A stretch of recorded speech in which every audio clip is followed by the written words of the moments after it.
جو لوگ والدین کی نافرمانی کرتے ہیں ان کا آخرت میں یہ حشر ہوگا۔ کیا دنیا میں بھی اللہ تعالیٰ انہیں دکھاتا ہے جو لوگ والدین کی نافرمانی کرتے ہیں؟ دیکھیں شریف بھائی، یہ حقیقت بھی ہے اور اللہ کے رسول صلی اللہ علیہ وسلم نے فرمایا ہے کہ بہت سارے ایسے گناہ ہیں جن کا حساب قیامت میں ہوگا، لیکن ماں باپ کا جو نافرمان ہے اس کے گناہ کا ارتکاب یعنی جو سزا ہے آخرت میں تو ملنی ہے، دنیا میں بھی مل کر پھر وہ جائے گا۔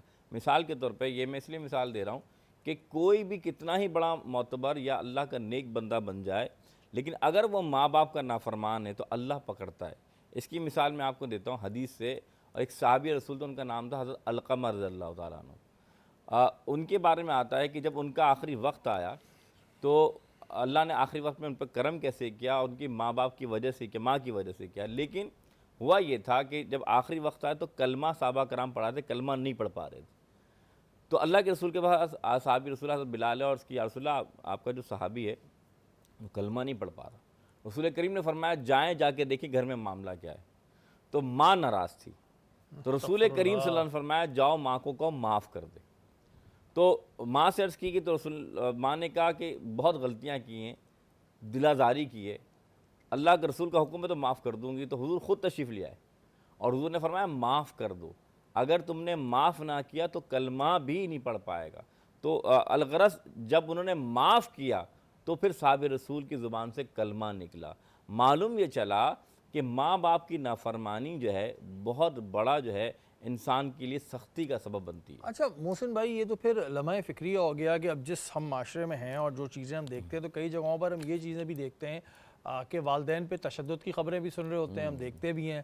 تو پھر جب صرف نافرمانی پہ یہ حال ہے تو پھر جو لوگ تشدد کرتے ہیں والدین پہ، اور یہ ایسا ہم نے سنا ہے، دیکھا بھی ہے، ہمارے پاس بھی ایسی کمپلینز آ رہی ہوتی ہیں، ان کے ساتھ کیا ہوگا؟ دیکھیں میں نے آپ سے کیا کہا کہ آپ تو یہ سمجھ رہے ہیں کہ آخرت میں ان کے لیے عذاب ہے، دنیا میں بھی عذاب ہے اور آخرت میں تو بہت بڑا عذاب ہے، کیونکہ آپ یہ بات جو آپ جانتے ہیں کہ اور آپ کہتے بھی ہیں کہ اللہ حقوق اپنے معاف فرما سکتا ہے، بالکل۔ لیکن سب سے زیادہ بندوں کے حقوق میں پہلا حق ہی والدین کا ہے کہ جنہوں نے آپ کو پالا پوسا بڑا کیا اور آپ کی ذمہ داری کی، آپ کی تربیت کی۔ اسی وجہ سے ماں باپ کے سامنے قرآن نے فرمایا اف نہ کرنا، یہاں اف کا لفظ ہے، یہاں تو آپ ہاتھ اٹھا رہے ہیں، یہاں تو آپ نعوذ باللہ ان کے ساتھ گالی گلوچ کر رہے ہیں۔ اور پھر وہی بات آ گئی، یاد رکھیے گا اللہ نے واضح طور پہ اللہ کے رسول صلی اللہ علیہ وسلم فرمایا ہے تم ان کی خدمت کرو جنت حاصل کر لو، تم ان کی خدمت نہیں کرو گے دوزخ حاصل کر لو گے۔ کیونکہ آپ یاد رکھیے گا حضور نے فرمایا، میں آپ کو ایک پیاری حدیث سناتا ہوں، حضور صلی اللہ علیہ وسلم کے صحابہ کرام مختصر کر کے، کہ مکہ فتح جب ہوا تو صحابہ کرام آیا، فرمایا یا رسول اللہ ہم نے نظر مانی ہے کیا کہ ہم کعبے کو چومیں گے۔ یعنی اب یہ نظر کیا، کعبہ اللہ کا گھر جہاں نماز پڑھنے 1,00,000 کا ثواب۔ تو اللہ کے رسول نے ان صحابہ کرام سے پوچھا کیا تمہاری ماں زندہ ہے؟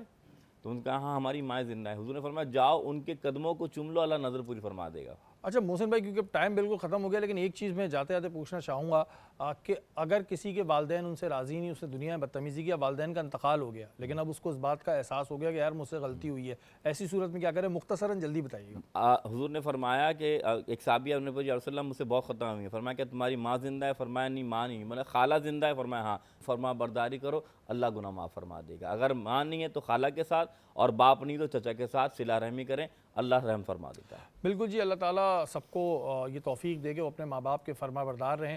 اور یہ سوال اس وقت ضروری تھا کہ بہت سے ایسے لوگ ہوتے ہیں جو جب وہ زندہ ہوتے ہیں تو ان کی بالکل قدر نہیں کرتے، ان کو تنگ کرتے ہیں، اور جب ان کا انتقال ہو جاتا ہے تو ان کو افسوس ہوتا ہے۔ بے شک میرا رب معاف کرنے والا ہے، لیکن کوشش کریں زیادہ سے زیادہ کہ جب آپ کو والدین کی نعمت دی گئی ہے تو ان کی زیادہ سے زیادہ خدمت کریں، ان کو خوش رکھیں، تاکہ اللہ بھی آپ سے راضی ہو اور آخرت میں بھی آپ کو اس کا اجر ملے۔